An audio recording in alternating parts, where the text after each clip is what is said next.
গরমে হাঁসফাঁস খাচ্ছে মানুষের জনজীবন। অতিষ্ঠ হয়ে পড়ছে খেটে খাওয়া মানুষগুলা। গরমে তারা তৃষ্ণা পেয়ে রাস্তার ধারে স্যাকারিন দেওয়া ঠান্ডা পানিটা খাচ্ছে।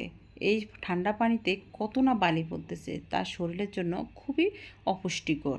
আমরা পারি না আমাদের প্রিয়জনদের জন্য এভাবে ঠান্ডা এবং পুষ্টিকর শরবত ঘরে তৈরি করতে? চলুন না, খুব সহজে আজকে আপনাদের সাথে শেয়ার করতেছি।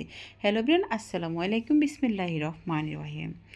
আমি এখানে 3টি কাঁচা আম নিয়ে নিয়েছি, ফ্রেশ একদম। আর এখন তো আমগুলো আঠি বেঁধে গিয়েছে।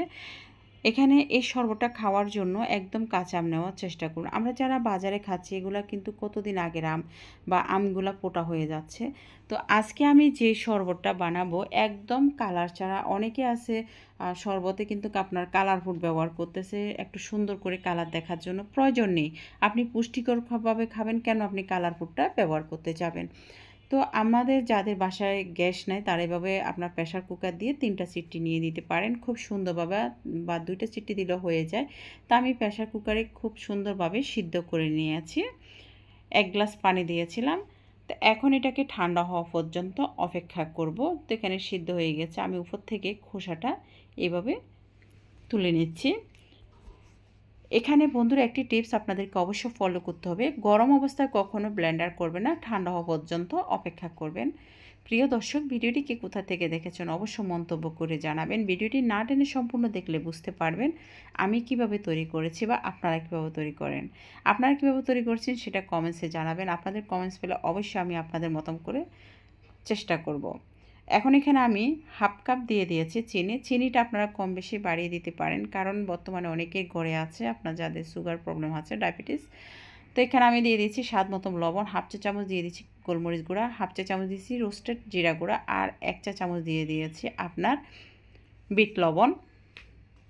বিট লবণটা আপনারা অ্যাভেলেবেল যে কোনো মুদি দোকানে পেতে পারেন, অথবা বড় কোনো শপিং মলও পেতে পারেন। একটা নিলে অনেক দিন চলে যাবে। তো এখন সবগুলোকে দিয়ে দিলাম। আমি হাফ কাপ দিয়ে দিয়েছি আপনার পুদিনা পাতা, আর দিয়ে দিলাম এখানে কাঁচামরিচ। আপনারা চাইলে এখানে 2-1টা ধনিয়া পাতা দিতে পারেন, কারণ আমার বাচ্চারা একটু ধনিয়া পাতা খেতে চায় না, সেক্ষেত্রে আমি ধনিয়া পাতাটা স্কিপ করেছি। দেখতে পাচ্ছেন এখানে আমি বড় কাপে 1 কাপ কিন্তু কামের পিউরিটা হয়েছে ব্লেন্ডার করে। এভাবে আমি এখানে খুব সুন্দরভাবে করে নিলাম। এখন আমি একটু সুন্দর, যাতে আমরা ভিডিও যারা করি তারা কিন্তু একটু গার্নিশ করার জন্য আমি এখানে সুন্দর একটি করে নিচ্ছি। এখানে একটু মরিচ গুঁড়ো দিয়েছি, একটু লবণ দিয়ে দিচ্ছি, সামান্যটুকু 1 চিমটি চিনি দিয়ে দিয়েছি। এখন আমি গ্লাসটাকে সুন্দরভাবে গার্নিশ করে নেব। তার জন্য আমি এখানে চারপাশে আপনার একটু লেবুর রস দিয়ে কোট করে নিয়েছি, যাতে লেবুর রস দিয়ে কোট করলে সেক্ষেত্রে হচ্ছে যে আপনার মরিচের গুঁড়োর চারপাশে গার্নিশটা খুব সুন্দরভাবে সেট হয়ে যাবে। প্রিয় দর্শক, আপনারা কিভাবে তৈরি করেছেন সেটা কমেন্টসে জানাবেন। আর ভিডিওটি যদি ভালো লেগে থাকে আপনাদের পরিবার পরিজনদের সাথে শেয়ার করবেন, ফ্যামিলি ফ্রেন্ড সার্কেলদের সাথে শেয়ার করবেন। আপনার প্রিয়জনদেরকে এভাবে তৈরি করে খাওয়াবেন, আপনার প্রশংসা তো তারাই করবে। সবসময় আপনার হাতের এই জুসটা কিন্তু খেতে চাইবে গরমে। তো এখন এখানে আমি 1 টেবিল চামচ করে দিয়ে দিচ্ছি। দিয়ে এখানে কয়েক পিস আমি দিয়ে দিচ্ছি আপনার বরফ কুচি দিয়ে দিচ্ছি ঠান্ডা পানি।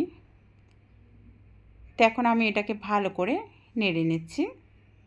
আর একটু স্বাদ বাড়ানোর জন্য দিয়ে দিচ্ছি হাফ চা চামচ করে লেবুর রস দিয়ে দিচ্ছি। এভাবে আপনি যদি আপনার পরিবার পরিজনদেরকে তৈরি করে দেন, তাদের রুটা মুহূর্তের ভিতরে ঠান্ডা হয়ে যাবে।